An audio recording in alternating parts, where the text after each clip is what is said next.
I'm Jane Horton from Intuit. I may have greeted you. If I didn't, I apologize.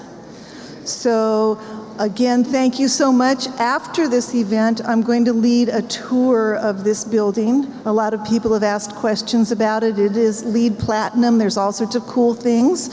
So join me after the event. And I'm going to take this time to introduce, which you probably don't need an introduction, Adam Stern, who is the Executive Director of Acterra.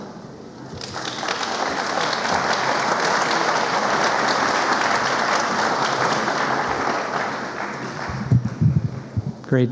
Thank you, Jane. And everyone, please join me in thanking Intuit for being our host at this incredible LEED Platinum facility.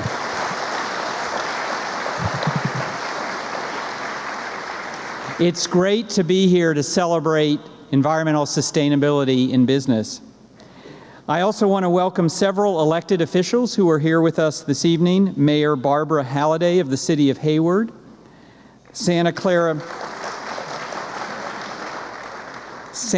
Valley Water District Board Member Gary Kremen, and Sonoma County Supervisor Shirley Zane, who serves on the boards of the Sonoma County Water Agency and the Bay Area Air Quality Water Management District.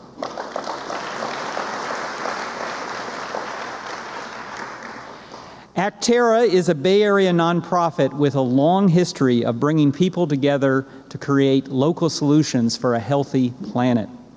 Since our founding in 1970, we've worked at the forefront of the environmental movement. Today, we focus on climate and energy issues with a focus on education and advocacy and by honoring leaders in corporate sustainability. In these challenging times, with national environmental laws and regulations under attack, it's more important than ever to work locally and collaboratively with businesses, nonprofits, and government. Together, we can combat climate change and ensure clean air, water, and land for future generations in the Bay Area and set examples for other regions to follow. The Business Environmental Awards program began in 1990, and to date, Acterra has recognized 200 businesses and organizations for environmental leadership. A distinguished panel of independent judges, all sustainability professionals, reviews applications from throughout the Bay Area and recommends award winners. And then Acterra's board of directors considers and approves the recommendations. This rigorous process allows us tonight to celebrate 10 more exceptional award winners. And this year, we're excited to include a new category, the Spare the Air Leadership Awards, sponsored by the Bay Area Air Quality Management District.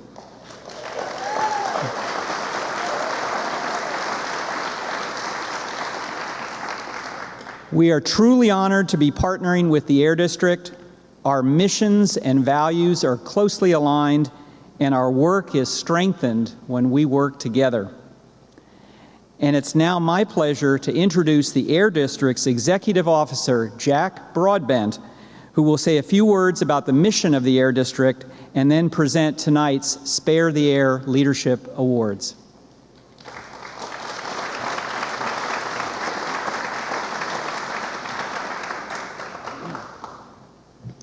Well, good evening, or afternoon. Thank you, Adam. Very much appreciate that. And I, on behalf of the Air District, I want to thank Acterra for allowing us to partner with them. I'm very much enjoy being here this evening and being amongst environmental leaders. It really is a privilege and an honor. And I can't get over this building. This is a phenomenal building, by the way, Intuit. You have really outdone yourself. This is a gorgeous facility. And it's LEED Platinum, is my understanding. So that is phenomenal. So, on behalf of the Bay Area Air Quality Management District and the Spare the Air program, I'm pleased to join you tonight in honoring some exceptional organizations. I thought, though, before I begin, I thought I would talk a little bit about the Air District. The Bay Area Air Quality Management District, it's a mouthful, is your local air pollution control agency. Our mission is to protect public health, the environment, and the global climate. We are generally considered to be the oldest local air pollution control agency in the country.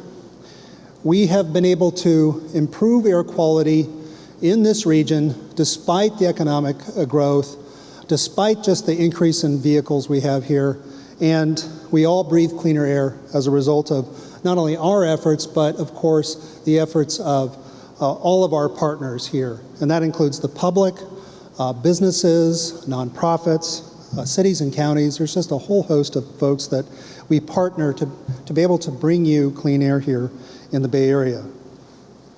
One of the most important programs we have is our Spare the Air program. And you might know this effort, this program.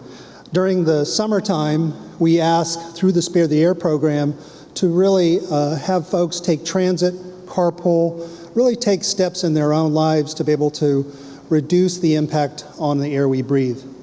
Indeed, we actually called the Spare the Air last Monday when it got hot and we started to see the fact that we were going to be violating federal ambient air quality standards. During the wintertime, we actually call for people to just not burn so much wood. And we don't call it that often, but we see high levels of particulates sometimes during the wintertime as well. And so it's a very important program that we expect to rely on in the future as well. It is one of many efforts that we have at the district.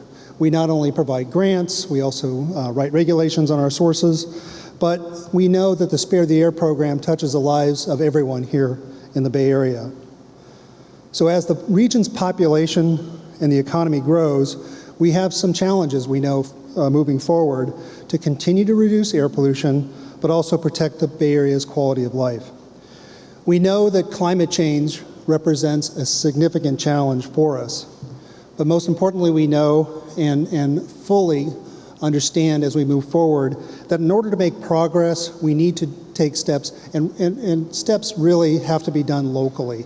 We know that substantive progress is going to be done locally, which really, I think, given where our federal government is these days, we know, and it gets reinforced to us, frankly, every time we get onto CNN or something else, that we're really going to make progress addressing our climate here by actions taken locally, by the district, by businesses, but really it's a local effort. Which really brings me to some steps that we've taken that I want to make mention of. Just recently, we stepped up to the challenge of climate change, and we adopted a comprehensive plan referred to as our 2017 Clean Air Plan, Spare the Air, Cool the Climate. You may have heard about this effort in the press. This plan is a bold vision, really to set the Bay Area on a path for long-term transformation for a carbon-free future. In order for this plan to be realized, it'll require for everyone to come to the table, and by that I mean all of our partners, government agencies, environmental community groups, nonprofits, business community, academic institutions, and the general public, which really underscores why we're partnering with Acterra. We recognize that and commend, frankly, and we need to commend and recognize environmental leaders who are taking action and creating solutions for our environmental challenges. We know that climate change is a global problem, but California, particularly here in the Bay Area, will continue to inspire and frankly create the solutions that are going to need to be implemented across the globe, which is why we want to be able to honor some local heroes, which really brings me to the organizations that I get the honor to recognize tonight. It's an honor and a privilege to be able to recognize some very specific organizations, two of which are going to be receiving the Spare the Air Leadership Award. So without any further ado, let me introduce the very first one. The very first one is Veritable Vegetable. And let's recognize Veritable Vegetable.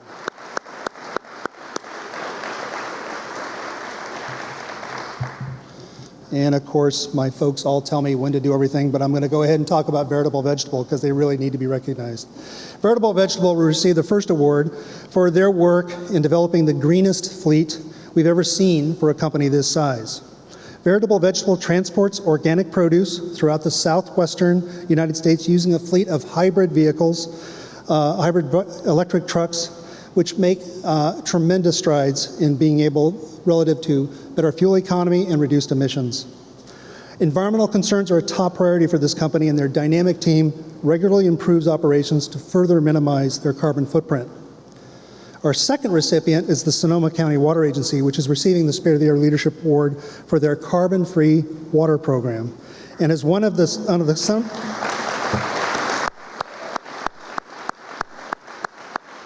One of Sonoma County's largest users of electricity, this agency has reduced their electricity-based greenhouse gas emissions by 99%. That's amazing. It's through a combination of locally sourced solar, hydroelectric, geothermal, and landfill gas energy that they provide an example for other agencies and businesses throughout the Bay Area. So, without further ado, please roll the video. Veritable Vegetable is an organic produce distribution and logistics company. Since our inception, we had a social mission. What we're about was to create a new type of food system, a sustainable food system. We began to run our own trucks early on. We started to think about the fuel that we were burning in our trucks, the impact of those trucks, and we have kept with that. And we tend to be pretty out in front of a lot of the technologies. Reducing our emissions allows us to spare the air, make it so that the community isn't breathing our diesel exhaust. We have 4 small vans, straight trucks, 2-axle tractors with short trailers. We've got hybrid tractors. Our refrigeration units are hybrid refrigeration units. You know, we've got basically the right piece of equipment for any job. Our big tractor trailers with sleepers, 48-foot trailers, you know, they go out of state. The little vehicles run around town, and we've got everything in between. I like to emphasize with our customers that we operate some hybrid trucks and that we use a lot of technology in our fleet to reduce the emissions. Veritable Vegetable works closely with growers to get their product into one main spot, distribution point, and from there, we call it big truck in, little truck out. It's really great when we have the opportunity to bring customers into our warehouse to tour them, because then we can really point out to them how it efficiently operates, the fact that we divert 99% of our waste away from landfill. People are particularly impressed with that we work really hard to not only fill our trucks outbound to deliver to our customers, but spend a lot of effort figuring out how to then route those trucks back to our warehouse so that they are full. So that means we're being extremely efficient with the fuel that we burn. Changing our fleet over to diesel particulate traps, selective catalytic reduction, reduces the emissions, reduces the particulate matter to almost zero, makes it cleaner, makes it a safer environment for everybody to live in. The newest tractors that we have are aerodynamically superior. Trucks are equipped with a tire inflation system, which has air pressure going into the tires so they're kept properly inflated all the time. You know, everything from how the trucks are spec'd to how they're driven to the kinds of transmissions that we have, aerodynamic features, driver's habits. We just really do our best to make the most of the energy that we're using. We've really taken extraordinary effort to have the most fuel-efficient fleet possible. The new tractors, they're very, very comfortable. They're a blast. Thanks. They're a lot of fun.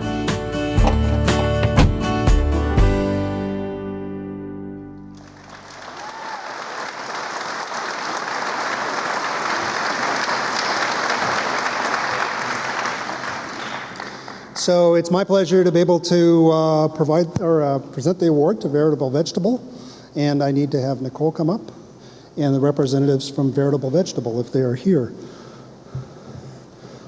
I think accepting the award, there they are.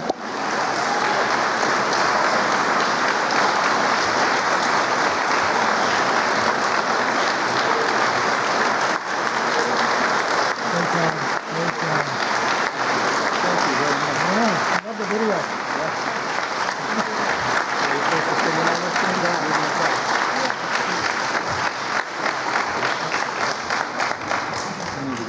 This is an extraordinary honor and a privilege to have come from our humble roots as a band of musicians and artists and free spirits in the 70s to be a group of people. We have a phenomenal brain trust. You know, we are Veritable Vegetable. This is Shira, Boo, Jennifer, Tom, Karen, and I'm Chris. Mary Jane Evans isn't here tonight. She's part of a community orchestra and has a dress rehearsal that's pretty important to her. But I just want to emphasize the aspect of community and the aspect of determination.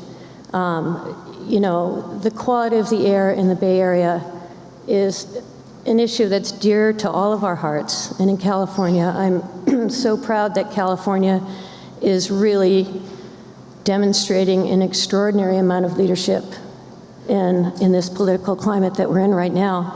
And Veritable is just, we're just so delighted to be a part of this. We're a B Corporation. We've been creating relationships, thanks, with, you know, the Spare the Air Board, with, you know, organic farmers, with community markets. And, you know, people think about where their food comes from, and they don't always think about how it gets there. And it's really a key. How it gets there is really a key. And if we can minimize that impact and feed the people, then we're going to be in really great shape. And thank you so much for all your inspiration.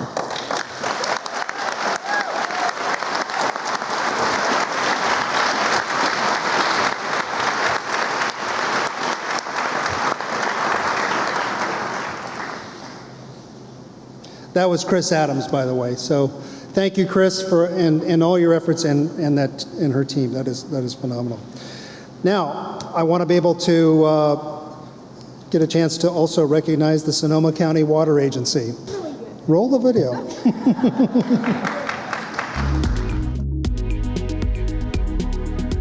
The Sonoma County Water Agency wholesales water supply to about 600,000 customers. We provide sanitation and wastewater services to 8 different zones throughout Sonoma County, and we're also involved in flood control. The Sonoma County Water Agency, not unlike other large utilities in California, is one of the largest energy users in the community. And as a result, we were charged by our board to enact an energy policy, specifically a goal of achieving carbon-free water by 2015. It prompted us to look at ways to actually develop new renewable energy sources. It is unique to have an energy resources group here at the Water Agency. The Water Agency was originally enacted in the 1940s. We were given this very unique ability to produce both water and power. The energy mix that the Water Agency has includes our Warm Springs Dam hydroelectric facility. We also procured almost 50% of our power from a landfill gas to energy project located in Petaluma. We also had 10% of our power coming from large hydro in the Sierras, and 85% overall was coming from hydropower resources as well as solar. We've looked at minimizing the use of gasoline, diesel, and propane.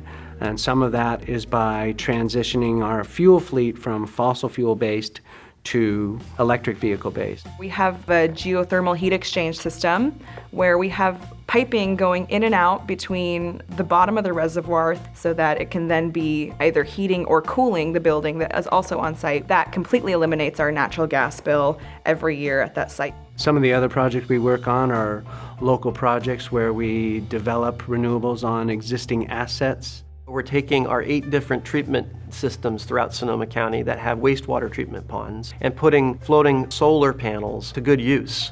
Floating solar on treatment ponds is another example of how other communities could replicate that type of innovation and how State of California could help meet its ambitious energy goals through renewables. Members of our board allow us to innovate. Their leadership allows us to work amongst our colleagues and friends in our community to deliver on our promise of carbon-free water. I'm pleased to say that the Water Agency is 100% carbon neutral and that 99% of electrical energy is produced with carbon-free sources. It's been quite an effort, and I'm pleased to see that other utilities throughout California are now adopting goals to become more energy sustainable.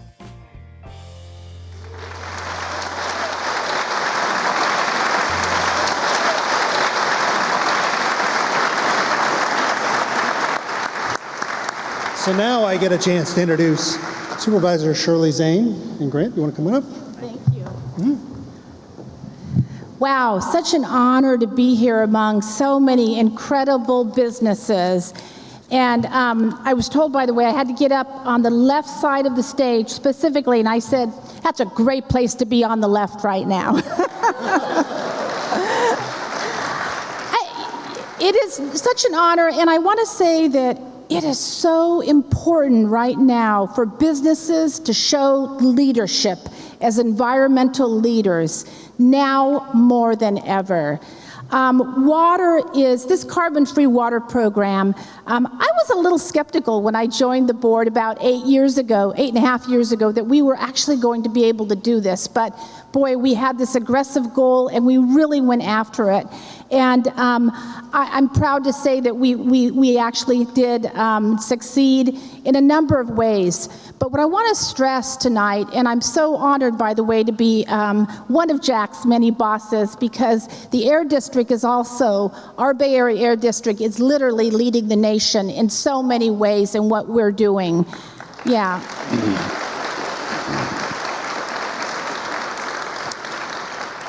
So the Sonoma County Water Agency is the largest energy user in Sonoma County, and it takes a lot of energy, as you know, to pump, treat, and distribute drinking water to over 600,000 customers in Sonoma and Marin counties. And matter of fact, about 20% of our carbon emissions come from moving water. So if all water agencies could do what we're doing, we would reduce our carbon emissions in the state of California by 20%. So I think that's a good goal, and we're certainly out there, saying, look at us, we can do it, you guys can do it too. We took this whole initiative, an innovative program, to diversify our energy portfolio and reduce our energy and fuel needs. And we did this through efficiencies and renewable energy production. We did everything we could possibly think of. We did solar panels, electric cars, hydroelectric power, landfill gas. We tapped into every single energy alternative force. And the result is that all of our water facilities are now being powered by renewable energy to over 600,000 people.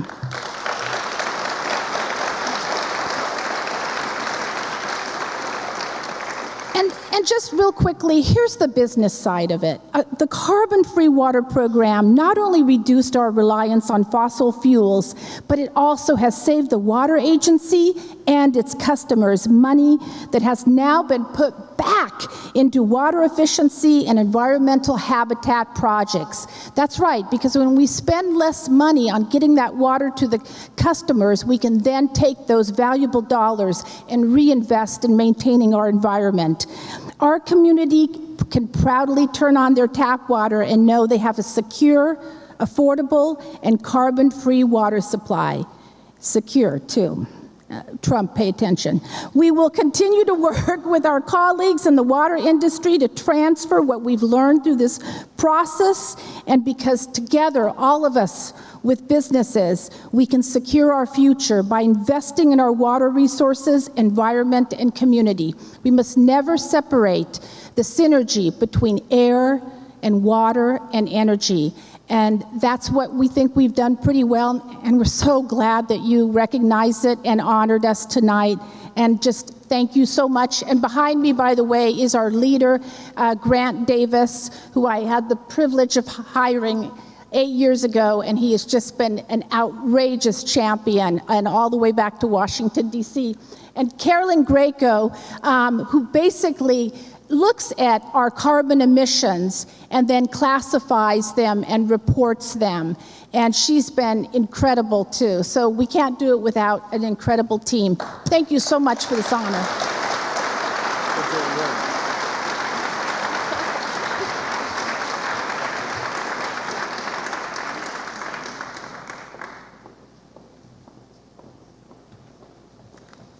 So it is now my great honor and privilege to introduce the next presenter, the City of Hayward's Mayor Barbara Halliday.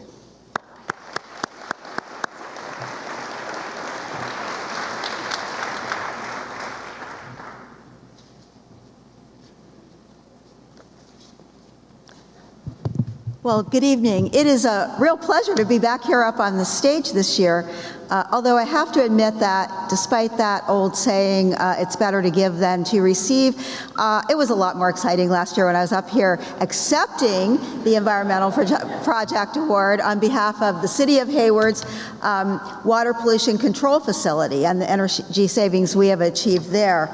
But nevertheless, I'm very pleased to be here tonight to introduce the 2017 awardees in the Environmental Project and in the Environmental Innovation categories. So, in the Environmental Project category, we have Alcatraz Cruises, which is leading the way as the only passenger vessel company in North America with a fleet of hybrid vessels. So we heard about hybrid trucks in the last presentation. They have hybrid boats. These ships use wind turbines, solar arrays, and clean diesel engines, resulting in 75% fewer greenhouse gas emissions than the traditional passenger vessels. In the Environmental Innovation category, we have Impossible Foods, which is making it possible for meat lovers to enjoy a plant-based burger. And I hope that you all had a sample. They were upstairs earlier. There's a picture here. And oh yeah, it was a big hit at my table, I can tell you. I want more. I want more. Where are they? Where, get them out there. This burger is not only healthier for the consumer, but it's way healthier for the planet, and as its production uses 95% less land and 74% less water. And I also should mention greenhouse gas emissions are reduced by 87% as compared to the traditional ground beef burger. And I'm not going to elaborate on why that is. You can use your imaginations, but believe me, trust me, it's better for our planet and way down on the greenhouse gas emissions. So now, okay, it's all aboard with Alcatraz Cruises. Let's learn more about the Hornblower hybrid fleet. Please roll the video.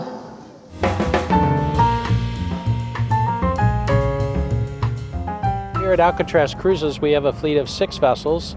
We provide all the transportation to the amazing Alcatraz Island attraction, and of course we sell round-trip tickets. We transport 1.7 million visitors a year to Alcatraz Island. Welcome aboard the Alcatraz Flyer, one of the greenest vessels in the world.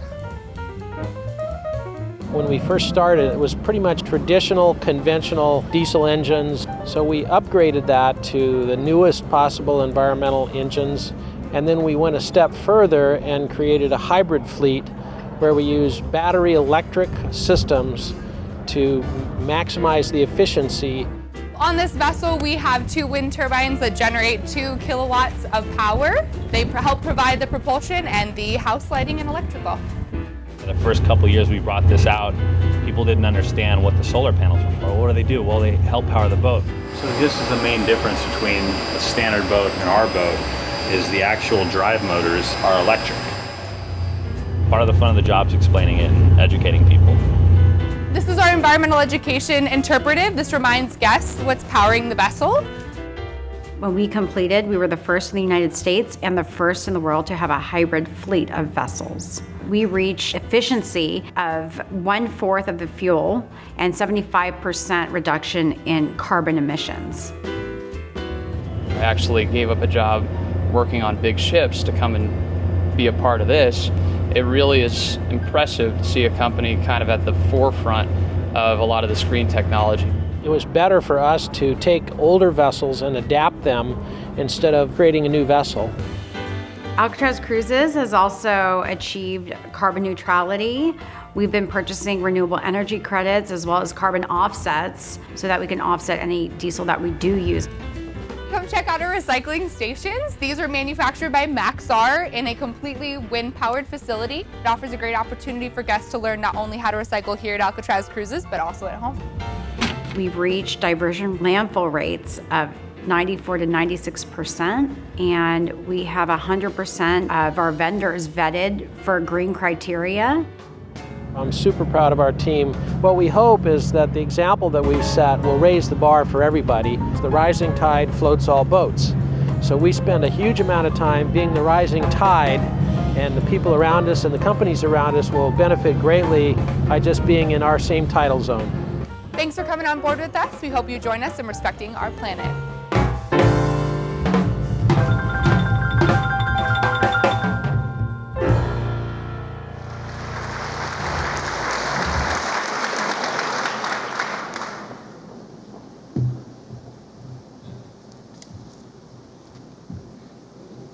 So that was great. Accepting the award for Alcatraz Cruises is the Director of ISO, Training and Sustainability, Margaret Foster Rosner.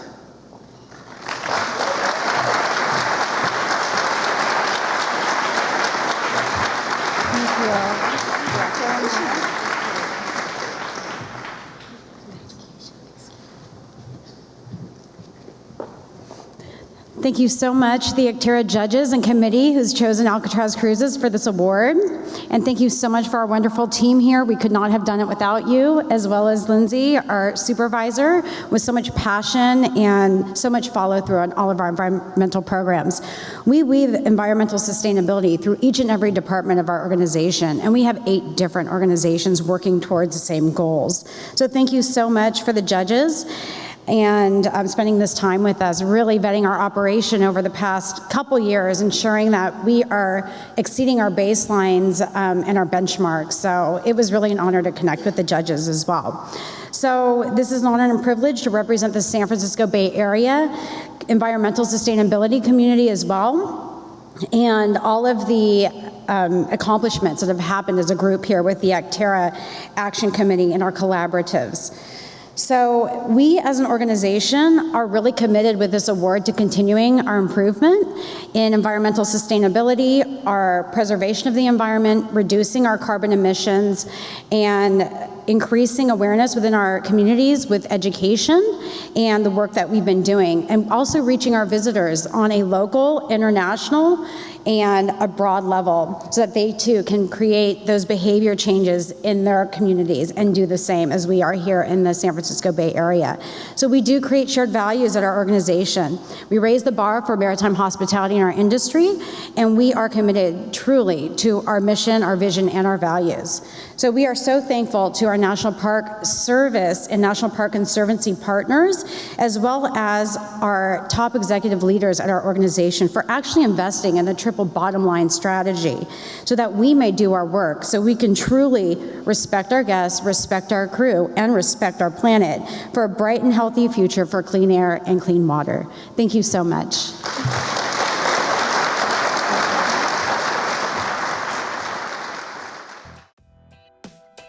The environmental innovation that we've been developing is something that's kind of counterintuitive. Our mission is pretty simple: to completely replace animals as a technology for food production. We are developing a completely new and better way to produce uncompromisingly delicious, nutritious, affordable meat, fish, and dairy foods directly from plants. It's really great that you guys are here. We have today people as far away as Japan and Korea. This is not animal cells grown in a petri dish. This is 100% from plants. Animal farming is the biggest consumer and polluter of water of any industry on Earth. It is a major source of greenhouse gas emissions, a huge impact on wildlife and biodiversity. Beef is one of the main drivers of deforestation, but we don't always think about it. Sustainability of the food system is the primary concern for Impossible Foods. That's why the company was founded. We're able to be about 95% more efficient in terms of land, about 75% more efficient in terms of water. We're approaching it through a market dimension. Taking a bunch of very sustainable materials that have great nutritional value and transforming them into something that has a familiar flavor profile really requires a ton of innovation. And you can already start to hear the sizzle. But it's something that we can do relatively quickly. What makes meat taste like meat? It was completely unknown. There's a single molecule called heme that's super abundant in the foods that we call meat, that makes your blood red and gives it the ability to carry oxygen. It's the heme that catalyzes all the chemical reactions that transform the simple nutrients into this explosion of flavors and aromas that's unmistakably meat. So we figured out a way to produce heme at scale affordably using yeast, and that enables us to produce foods that really deliver the flavor of meat because effectively the chemistry of the foods is the same as meat. All the ingredients are from very simple, familiar plant sources, nothing synthetic. By the end of the year, we'll be in well over 1,000 restaurants. Within 20 years, we want to have reduced the environmental footprint of the animal products industry by at least 50%. We're launching this production facility in Oakland that has a capacity to produce more than 1 million pounds of our ground beef per month, 4 million burgers a month. Bon appetit, now we have lunch. We are dead serious about our ambition of completely replacing animals in the food system by just developing a better way to make these foods. You know, it's a very good feeling.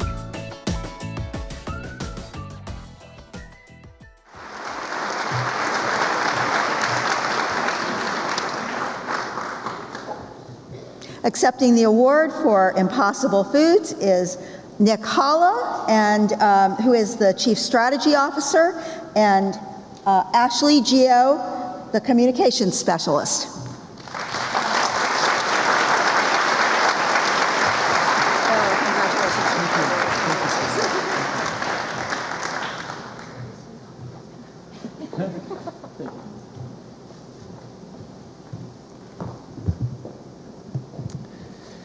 Thank you so much for this honor and recognition. We're extremely appreciative for Acterra to really realize how much our food choices have an impact on the environment.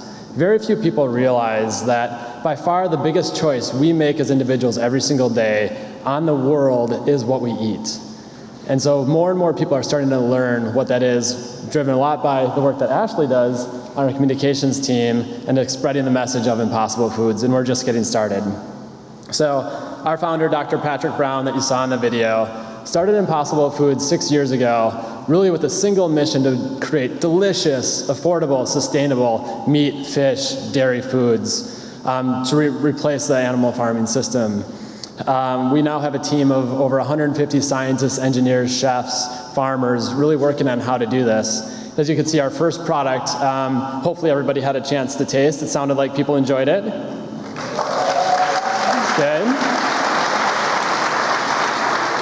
So that is the Impossible Burger. We give our chefs the raw Impossible meat that you saw, and they can make whatever they want.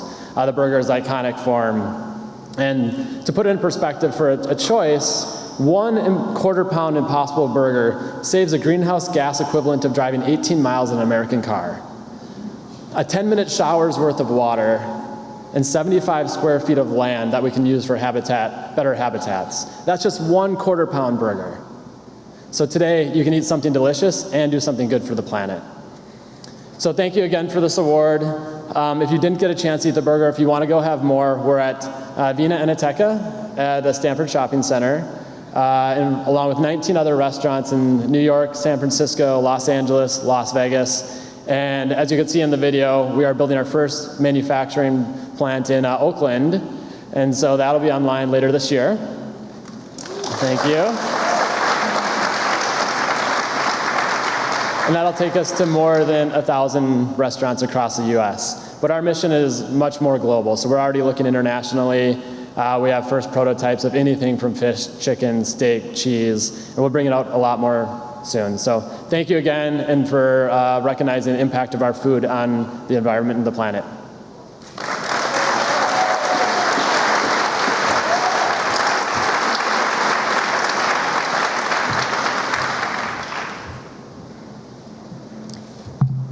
Yeah, I'm looking forward to finding that burger in more restaurants. So congratulations again to both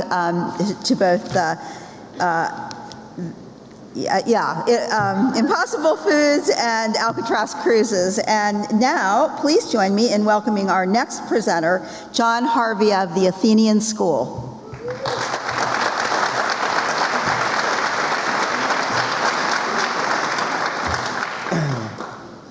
Hi, good evening. My name's John Harvey. I'm the founding environmental steward of the Athenian School in Danville, California, at the base of Mount Diablo. When I'm not doing that, I run the language department and teach kids Spanish, because that's how we roll at independent schools. We were one of the first schools to be named a federal Green Ribbon school in 2012, and even more exciting, in 2013, we received the Acterra Award for Sustainability. And it was a really big deal for us. And I'm really excited today to be here to introduce the recipients in the award category of Sustainable Built Environment. And particularly excited because to see 2 school buildings are being awarded this year. And so tonight we're going to honor Siegel and Strain Architects and the Bishop O'Dowd High School for the Center for Environmental Studies in Oakland. This is a beautiful, light-filled, zero net energy, and LEED Platinum certified laboratory classroom. It's part of the school's inspirational living lab, where students study the natural environment both inside and outside the building, easily moving back and forth to facilitate hands-on learning. The building itself teaches about sustainability with features like low-flow toilets that flush rainwater collected in a giant cistern. Equally inspiring is the Stevens Library at Sacred Heart Schools, Atherton, which was designed by WRNS Studio.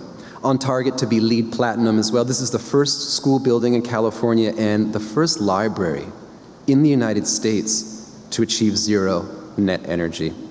Students use an interactive dashboard to monitor and compare energy and water usage to other nearby buildings. What's especially exciting, though, about this project is that it was built at 20% below industry standard cost. And this proves that every school can and should be building sustainably. So I'm really happy to invite you to go back to school now. There's so much to learn. Let's start by taking a look at Bishop O'Dowd High School in Oakland. Can we roll that video?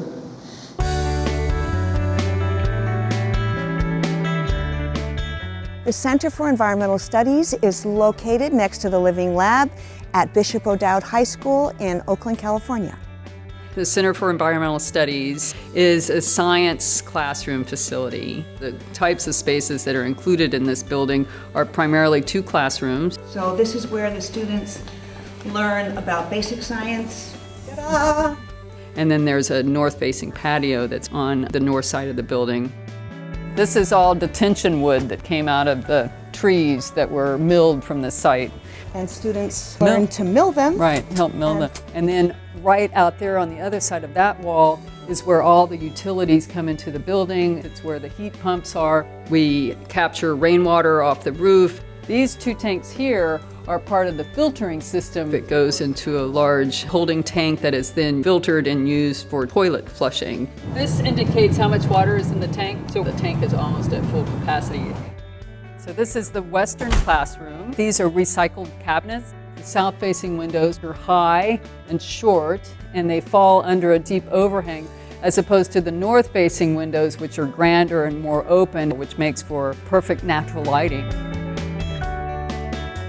And these great terrariums that have things growing in them. I see it as a support facility for the Living Lab, which is a much grander vision. So they can walk out the door of the classroom, do many forestry and other plant studies in the rest of the Living Lab. And pull straight up, don't pull it from the edge.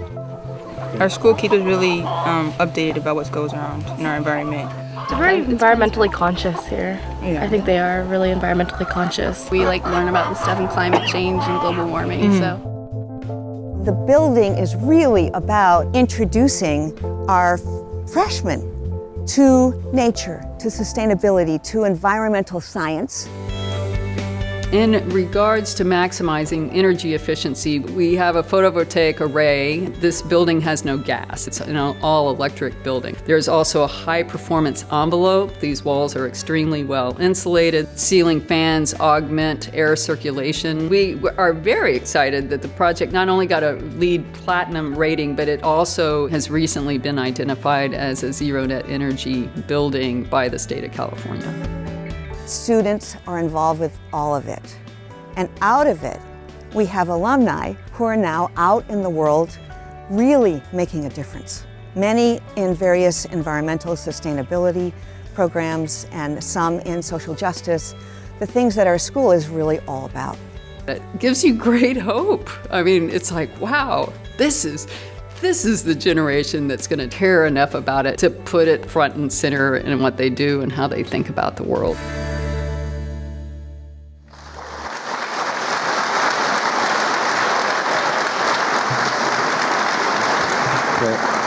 And accepting the award is Susie Marsola, the principal architect for Seal and Strain.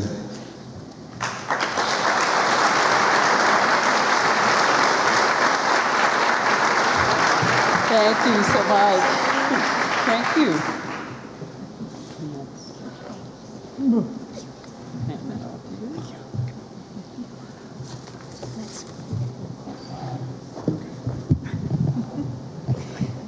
Wow, there are a lot of you here. Thank you very much for this great award, and it's doubly delightful, as mentioned, to have two schools achieving this honor tonight, and two Catholic schools at that. And this is great news for the planet. Delighted but not surprised. Over the last 35 years, I have found as an architect and a designer in this field that schools do much of the heavy lifting when it comes to fulfilling what Acterra's mission is. That is bringing people together to create local solutions for a healthy planet. And when it comes to educating the people who come together, Bishop O'Dowd does it through a balance of academics, enrichment, teamwork, and collaboration. Nurturing minds to be inquisitive and resourceful with an open mindset for problem solving, creative problem solving, and using real world, local, and global case studies. And they also cultivate an interest in healthy solutions that will make the place a better place for all of us. At this, Bishop O'Dowd excels. And I've seen that with my own eyes, felt that with my own heart, and I know that that comes from hard work and tenacity and a long view that Bishop O'Dowd brings to the table in preparing their students for meaningful lives. And they do this preparation by example, by delivering with passion and compassion and a spirit of incredible inclusivity that is just awesome and inspirational. So thank you, Acterra, and thank you, Bishop O'Dowd, Dr. Phelps, the president of the school, for allowing us to be at the table for this. Annie Pretzman, who you saw in the video, who is the person who saw that living lab first and converted a kind of a deserted hillside on the campus, almost an abandoned corner of the campus, into this lush garden that it is today. And hundreds of students go through there on a daily basis. Larry Strain is our in-house sustainable design guru, I would say, and a co-principal on this project. Now, Karen Richards is the goddess that made it happen. She's the project architect that made the project go and stay on track with a wicked laugh, mostly. Yeah. And our great engineers who make it look so easy, that room with all the pipe, that's them. So thank you all, and thank you, Acterra.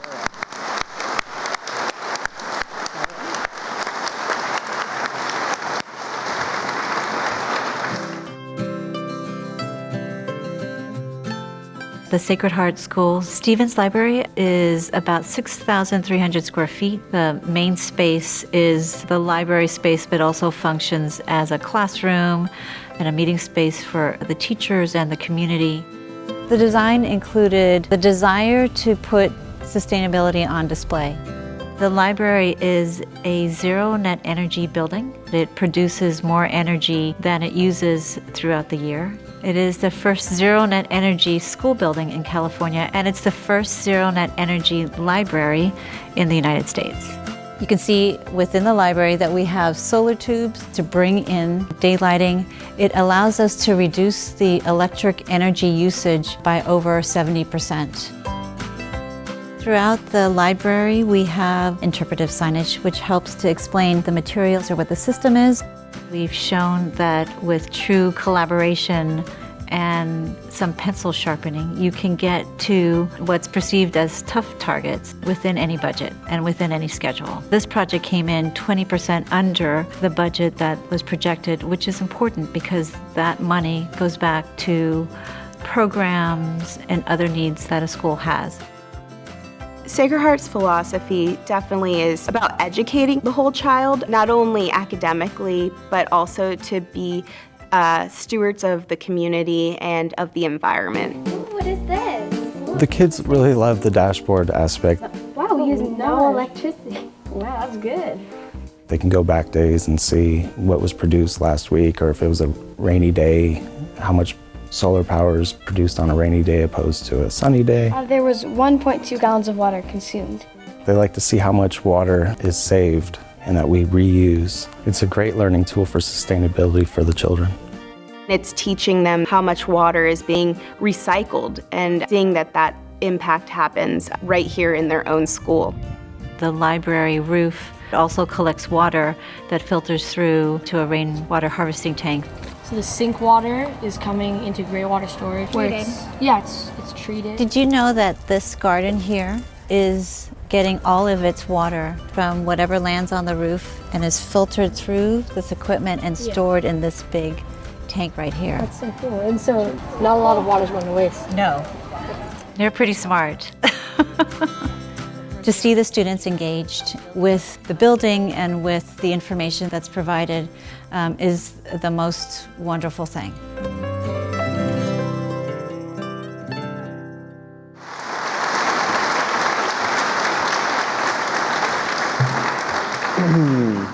And accepting the award is Adam Wolftag and Sam Nunes, partners at WRNS Studio.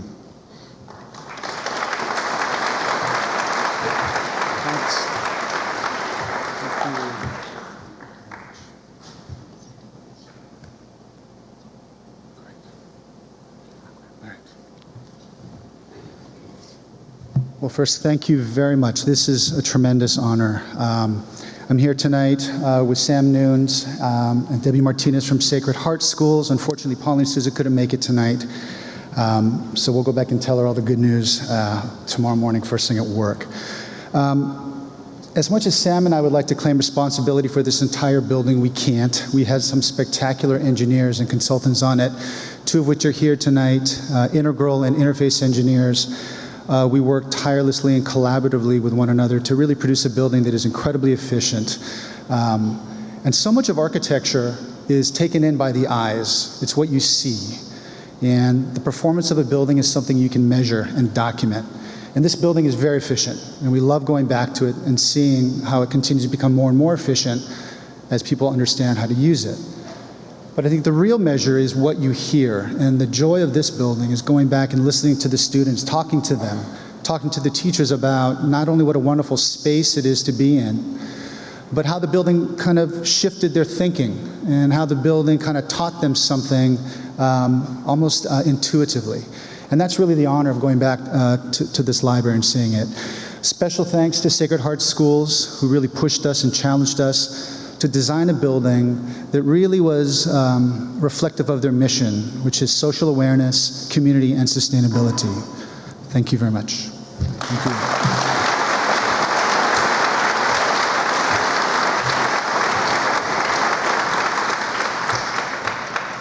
If you could please join me now in welcoming our final presenter is Lindsay Kalkbrenner, Director of Sustainability at Santa Clara University.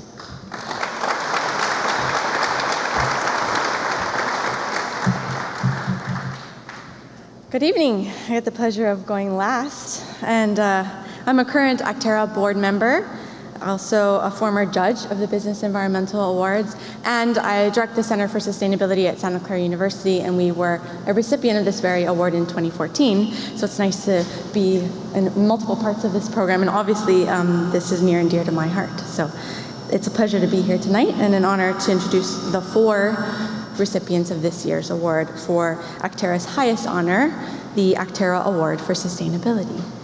This award recognizes organizations that demonstrate tremendous leadership and also achieve all 3 pillars of sustainability: the people, planet, and profit, or the 3 Ps, as we like to call them for short.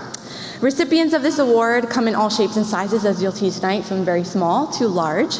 And they all are unified by a sincere and heartfelt passion and commitment to sustainability and making the world a better place.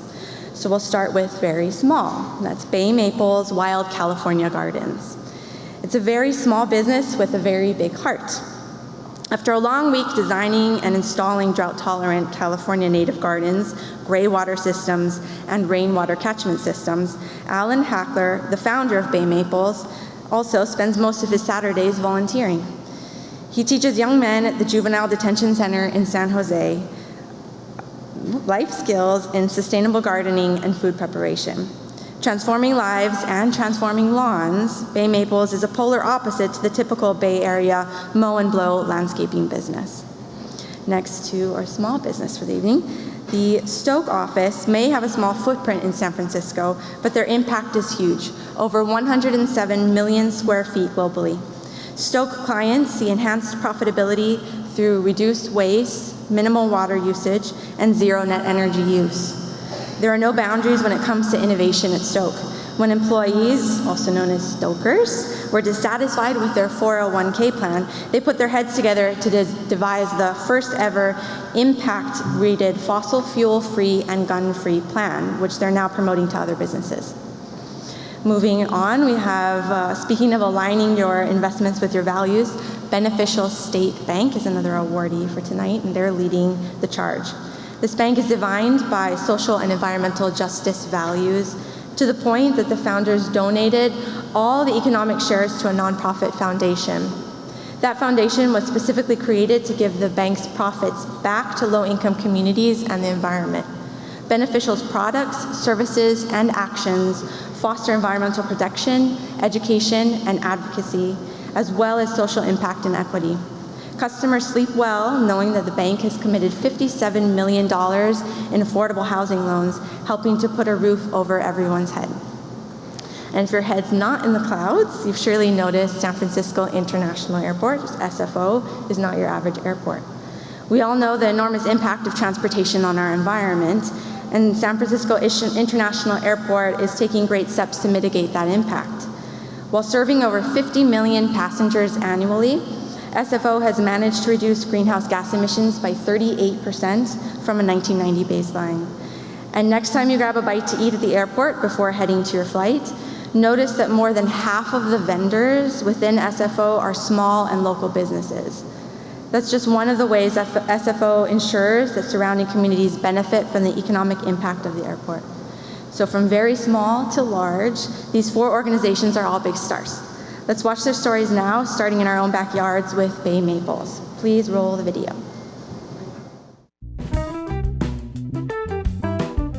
Bay Maples embraces sustainability in so many ways that it's not something that we even think about.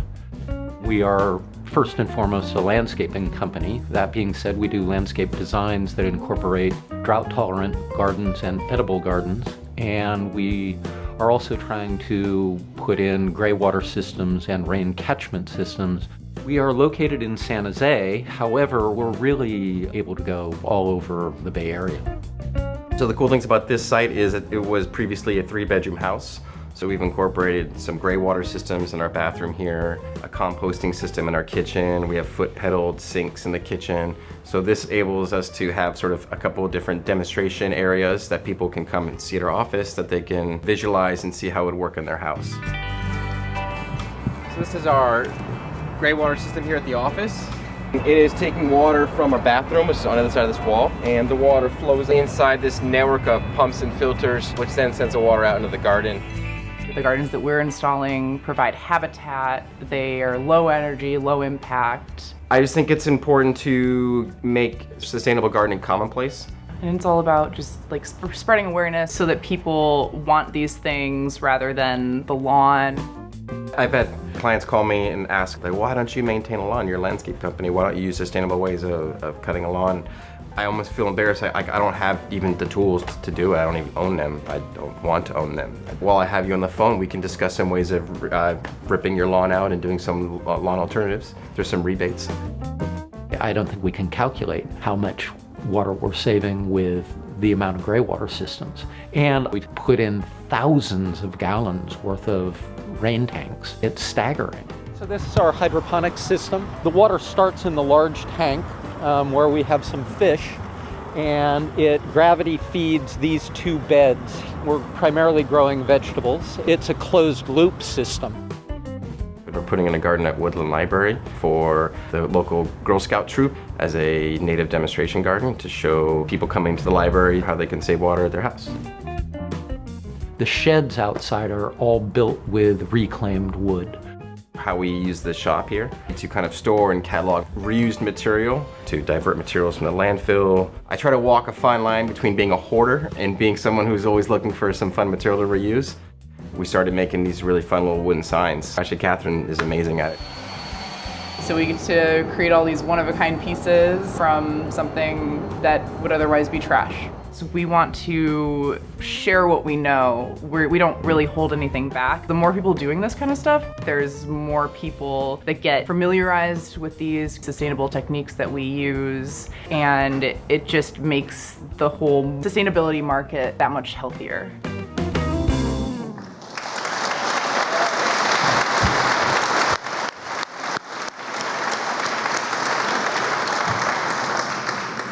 Accepting the award for Bay Maples is Alan Hackler, founder of Bay Maples, and his team.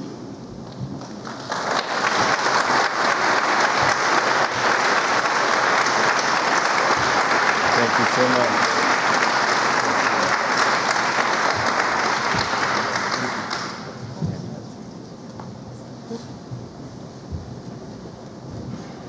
How's it going, everybody?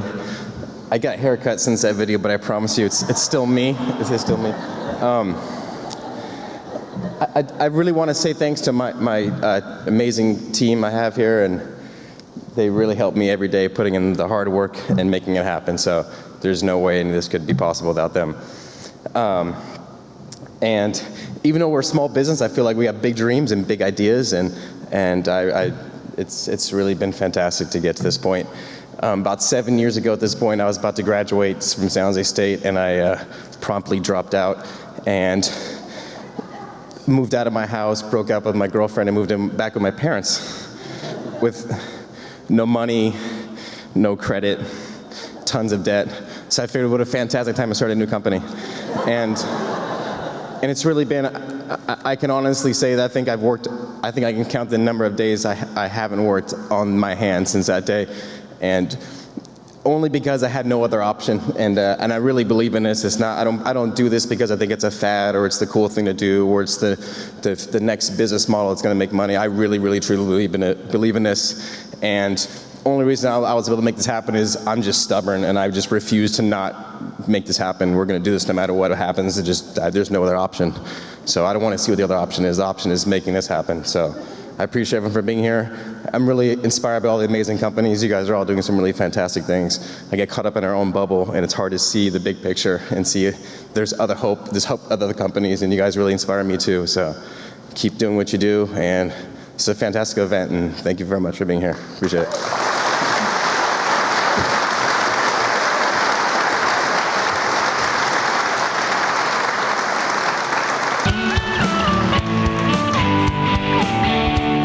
Is the first word in Old English for home or dwelling. It means to stoke or like poke or prod or catalyze, and we're stoked. We are sustainability consultants to the real estate industry, and we're trying to drive change. We look at sustainability in real estate kind of holistically. We help our clients determine their sustainability goals and implement them throughout their building portfolios. We look for opportunities where we can prove that there's a financial benefit for something that also matches a social or environmental improvement to an organization. My favorite projects that we've worked on in San Francisco are Salesforce Tower. They're on track to achieve LEED Platinum, the Golden State Warriors Arena, the Exploratorium. We helped that project get LEED Platinum certification.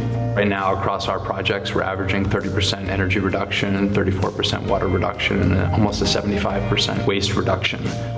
We think Healthy buildings are just as important as sustainable buildings and efficient buildings. Stoke doesn't think that you can separate the two. I help select materials that are going to be healthy through the life of the products. Number one, Stoke is results driven. They get results. But number two, it's a pleasure to work with them along the way. Let Stoke do their job and give you the most creative solutions possible. Internally, in terms of sustainability, we're constantly seeking opportunities to improve ourselves. We are here at DPR's Net Zero Energy Office, near and dear to our hearts as we occupy about a quarter of it. We are a zero waste company. We do everything in our power to avoid sending anything to landfill. I don't know any Stokers that drive to the office, and many people bike to work, myself included. We have pursued B Corp certification and the Just label because equity is one of our core values and social justice is built into our mission. We went from having a 401k that we didn't know what we were investing in to now having a 401k that was fossil fuel free and gun free. We have this beautiful living wall, one of two living walls in the space. Our low energy fans that allow for good air movement throughout the space, the enormous skylights. I hope that Stoke can create a blueprint for other organizations. The investment in sustainable buildings pays for itself. The building produces about 10% more energy than it uses. Really what we're trying to do is help our clients change the world.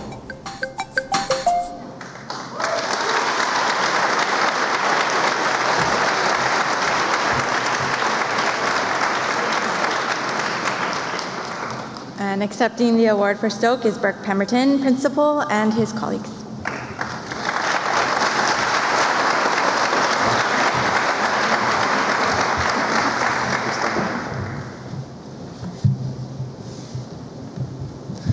Wow, thank you so much. It's an honor to be here tonight with you all, and it's an honor to be up here on stage.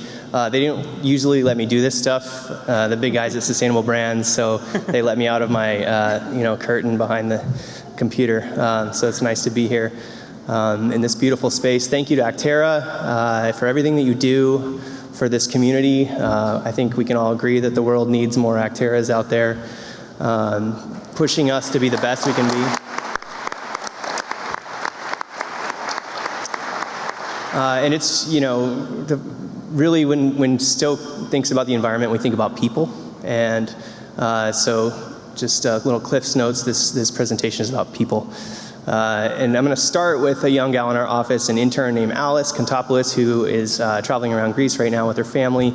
And she had the idea to apply for this award, and she said, we really think this is something that you should do. And we said, go for it. And she was right. When we look at the list of past honorees, all of tonight's cohort and everybody in the audience, I see our people and our community, and all of us are working so hard together to do the right thing. So it's really nice to be here with you all.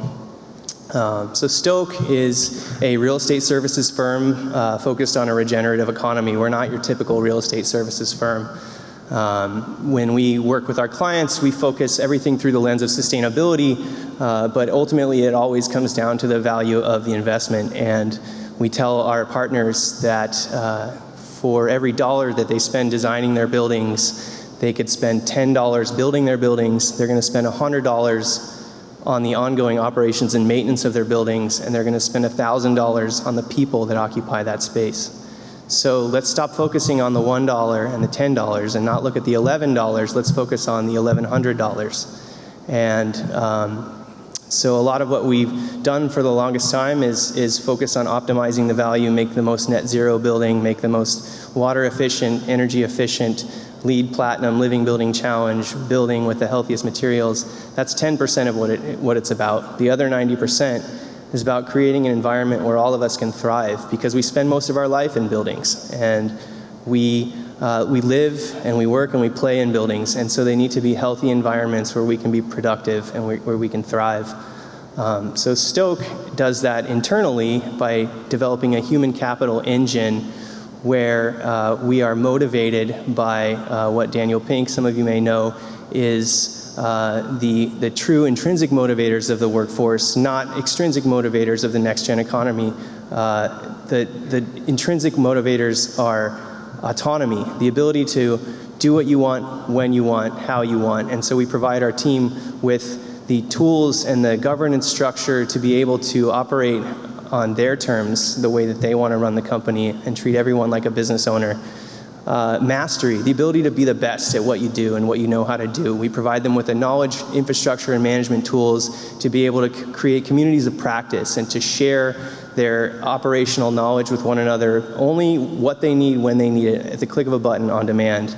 And finally, purpose. Stoke's purpose is to boldly catalyze an environmentally restorative and socially just world. And we all come to work every day with that shared purpose, and we wake up in the morning and are excited to come to work or not come to work if we want to work from home that day, whatever it is that we want, because we're doing it because we care about what we do and we feel that purpose. We're not extrinsically motivated by money or status or title. And so that's something that we hope to share with all of you, our partners. We work with so many of the folks in this room and the past cohorts that it's too many to name. And it's an honor to be a part of this community. And we really thank you for accepting us and honoring us tonight. And we're really grateful to be here. Thank you.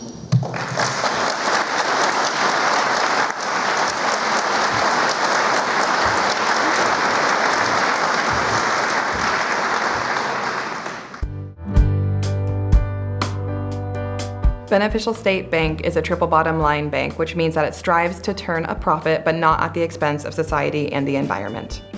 Our office is located in downtown Oakland in a neighborhood, and we are surrounded by artists, nonprofits, and small businesses. This is an area in which we thrive.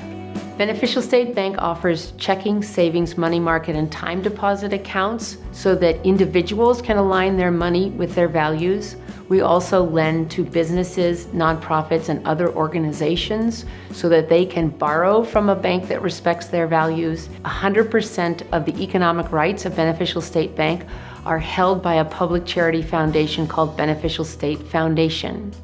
And that foundation has bylaws in place that mandate those profits be reinvested in the low-income communities that we serve and the environment upon which we all depend. As soon as you walk out of the elevator, you'll see just all glass looking in, and that's really the transparency part, which is one of our core values. And the first thing you also see is the living wall. When we were looking to doing a build out, we wanted to do it more than just a regular build out, to bring in what it really meant to be a value-based bank that has this triple bottom line, the planet piece and the people piece, obviously. We are committed to measuring our greenhouse gases every single year, and we've had a steady decline in our greenhouse gases since 2013, mostly due to decreasing commute emissions. Really, we're a bank in the public interest at the most broad, but we also care deeply about our customers having fair and transparent banking products, our borrowers, the communities we serve, especially low-income communities, having access to fair and transparent banking, and restoring our planet, our natural capital base. We are also a B Corporation. We also carry the JUST label. Beneficial State supports all forms of justice, including but not limited to racial, economic, environmental, and gender justice. Our theory of change is not that we're going to replace the banking system, but we're going to change the banking system for good by exhibiting the kinds of behaviors and warranties that the large regional banks should take in order to grow into beneficial banking organizations as well.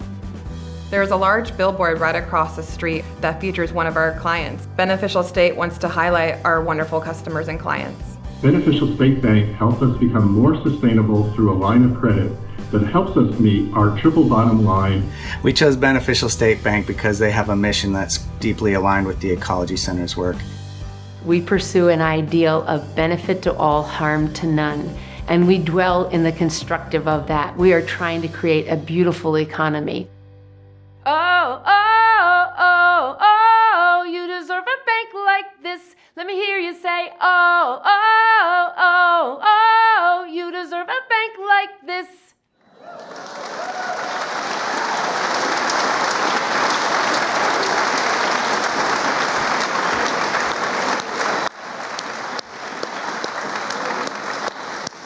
That was great. And thank goodness that's not a requirement for a presenter to do. You wouldn't want to hear me sing. So accepting the award on behalf of Beneficial State Bank is Dan Scaff, Co-Chief Executive Officer. Yes? Congratulations.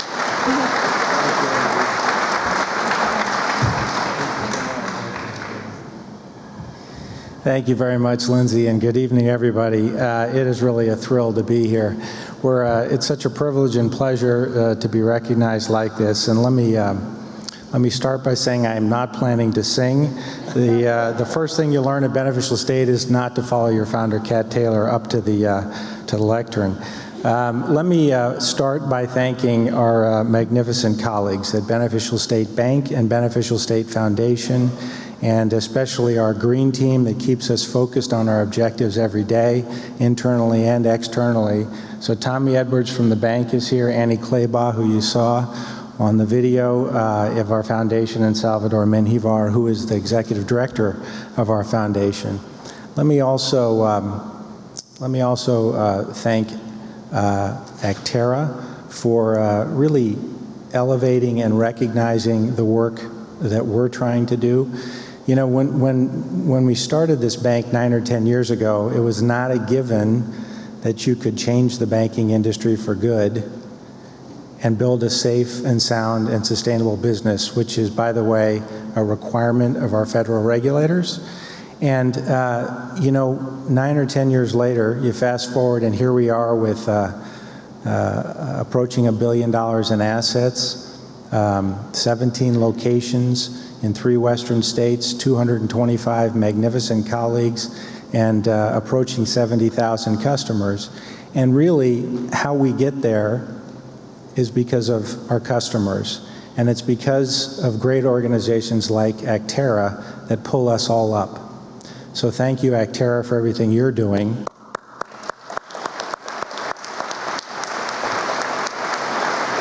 And lastly, I really would like to thank all of you for all the good work that you're doing to build a more sustainable world. Listen, this is a movement, and it's a long cycle, long gestation, and I think we're making magnificent progress collectively, but we need to stay focused. I think that the work that we're doing, the work that all of you are doing, has never been more important. So thanks to all of you as well. Good evening.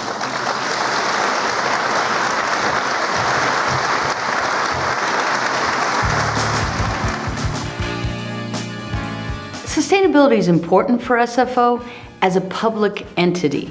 We feel that we're in a very unique role in terms of the people we come in contact with, that they understand that this city has made sustainability a priority. Welcome to San Francisco International Airport. SFO is definitely like a medium-sized city. It has 40,000 employees that work here every day, and it has a transient population, the traveling public, of 150,000 people that travel through our facility every day. We make sure that our passengers have exposure to environmental opportunities to take action while they're here at our airport. Here at SFO, we divert our waste by making it easy to compost and recycle all the material here at Terminal 2. We're looking to have all of our power that we use on the property generated on the property. Just in the last 3 years, we've been able to reduce our energy use as a campus by about 34 gigawatt hours, which is really significant. Water use by over 100 million gallons. San Francisco International Airport has a little over 180 plus tenants. In order to be certified as a green business, each tenant has to go through a checklist process to do with water conservation, energy conservation, waste diversion, and pollution control. The gateway to SFO is really our Redwood Grove, actually mitigating carbon that's emitted here on our campus.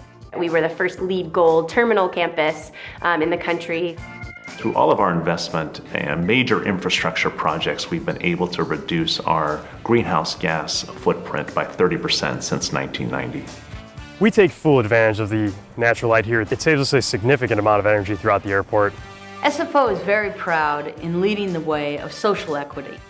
We ensured that everyone here at the airport get fair wages, have benefits, and the right compensation. And we know that that's led to operational efficiency, resulting in 15% savings with turnover reduction. People are usually pretty surprised that the airport has a biologist, and that's because usually when people go to the airport, all they see is the tarmac and the buildings, but there really is a lot of wildlife that lives both at the airport and across 101 here at our west of Bayshore property, where we have endangered San Francisco garter snakes and threatened California red-legged frogs. This endangered snake only lives in San Mateo County, essentially. The fact that this population is doing so well is really great as a result of the airport's efforts to protect this property and to do habitat restoration. SFO is a model for the industry, and we have set the standard, and it has been used by other airports around the country. You can only do this in an environment where you're supported, and that's why it's exciting to be here.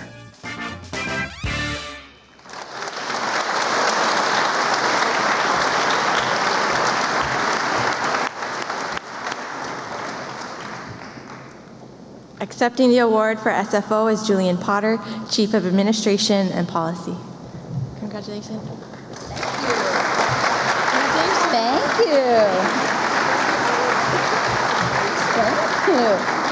you. We are so excited. And as the large organization here, we have the large team. So, because that's what it takes to get this done. We have Aaron, who directs our environmental sustainability, Timothy, mechanical engineering, Jennifer, water conservation facilities, Linda, who does our people performance, organizational development, Jonathan, electrical engineering, Anna, who does IT or performance enhancement, and Emmeline, who does our social sustainability. And they just represent another hundreds of people. We at SFO believe that we need to engage all 1,800 of us. That's how many people work at SFO.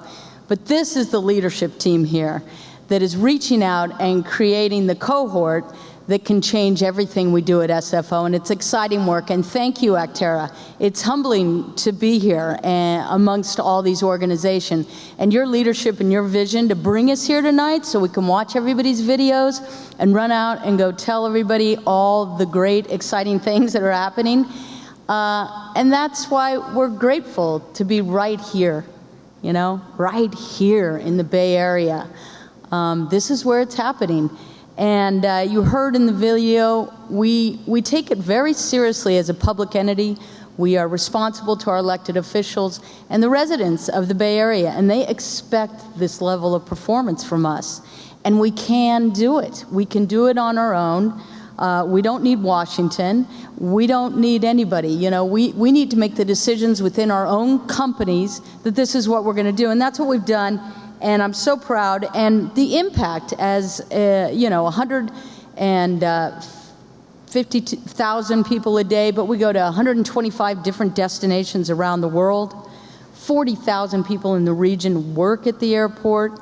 And we're in a global aviation community. So we meet, I'll be in China in 3 weeks, with other airports, and we share these best practices. So this is a global community. We have a lot of impact. We're grateful to be here, and just happy that we can impact the quality of life for human beings. Thank you.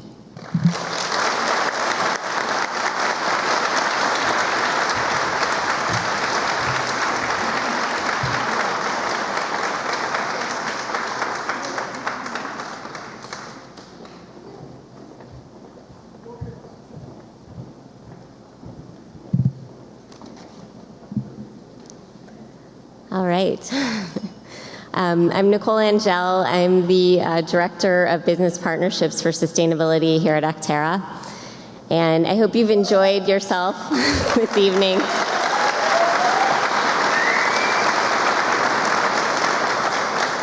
I have to say I love the month of May because it's Mother's Day and then it's this event, and they're like my favorite things of the year. But it's such a great honor to be here with all of you and to be a part of this, and working with so many great people throughout the year. I just have so many people to thank, so I'll try to be brief because I know everybody's anxious to get on with the evening.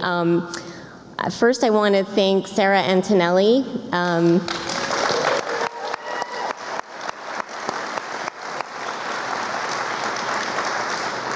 As our new business partnerships associate this year, Sarah just jumped right in, and she has amazing ideas and great energy and so much organizational capacity to get all of these layers of this program on target, and has been a tremendous asset. So I want to thank also all of the Acterra staff for all of their support. I want to thank the volunteers that have helped us out throughout the year.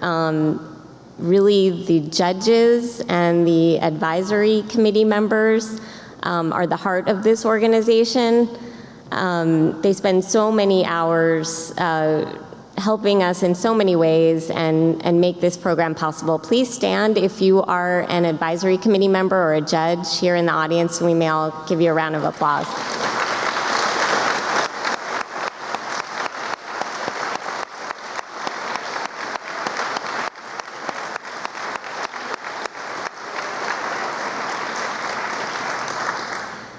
I want to thank Bruce Clafter, who's our advisory committee chair and an Acterra board member. He's unable to be here tonight. He's traveling, but he is here in spirit, and I know he is very grateful for this program and his involvement in it. I want to thank all of our Acterra board members for all of their dedication and commitment throughout the year and all of the time they give to us. And I want to thank the presenters, all of you that came tonight, Jack Broadbent, Mayor Halliday.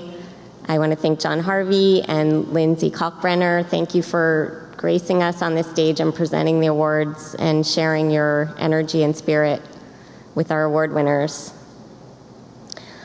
I want to give a huge thank you and a huge congratulations to all of our award applicants, our finalists, our awardees, past, present, and future. You are the ones who are making this happen. You are changing the world. You're changing the future of sustainability, and please keep it up. We love what you're doing. So applause to all of you.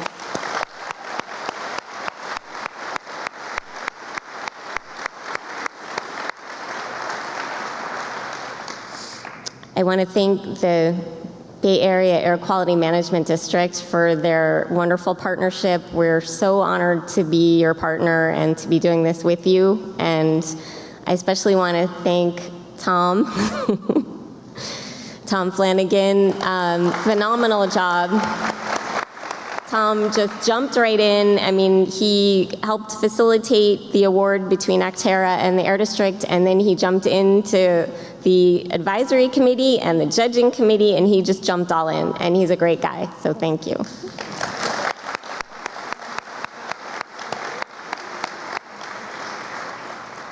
And a huge, huge thank you to our sponsors, those who support us financially, those who give us in-kind donations. You make this program happen. We would not be here without you.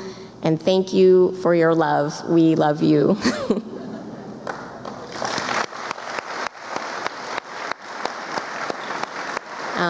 We're so honored to be here tonight in Intuit's beautiful, amazing building. Thank you, Intuit, for hosting several years in a row now. We are so grateful, and this building is amazing. To be here celebrating sustainability in this incredible venue is just spot on. So thank you to Intuit, several people, Sean Kinghorn, the Senior Sustainability Program Manager, Nicolette Van Exel, the Head of Corporate Social Responsibility, Rob Lanacy, Chief Communications Officer. Thank you very much. I want to thank Anthony Lynch for his logistical support and making all of this happen and putting it all together, and Jenny Rutherford for the amazing food. I know you all loved it. It was incredible tonight. And thank you to Impossible Foods for bringing us those burgers. That was the perfect thing this evening to really see it and experience it. So last but certainly not least, Jane Horton of Intuit, our partner in crime. She is our great ally. She is so supportive with this program, the Business Environmental Awards, and also our Silicon Valley Green Team Network. We couldn't do this without you, Jane. Thank you so much.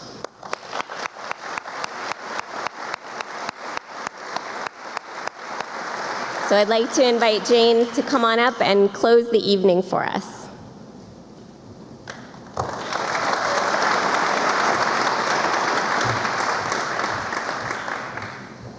So again, thank you. We're not quite closing yet. We have beverages and desserts, but also for people who want to go on a tour, I'll take you up to the 3rd floor and you can find out a little bit more about this LEED Platinum building, which is a pretty exciting place to be working. If you're not going to go on the tour, I'm just going to share one thing with you. So this building here, there's about 900 people that work in this building. It is our Intuit small business group. So if you use QuickBooks Online, that happens here in this building. So that's what we do.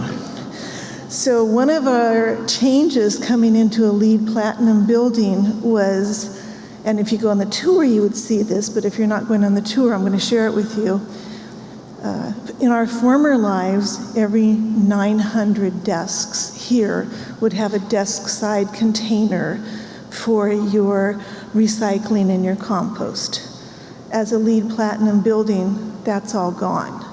So number one, you eliminate those containers, you eliminate the 900 plastic liners that would go into those containers, you eliminate janitorial having to pick it up, and all of those processes. So we don't have any of those at our desks in this building, which means people are a lot more mindful of their waste and what gets brought into here.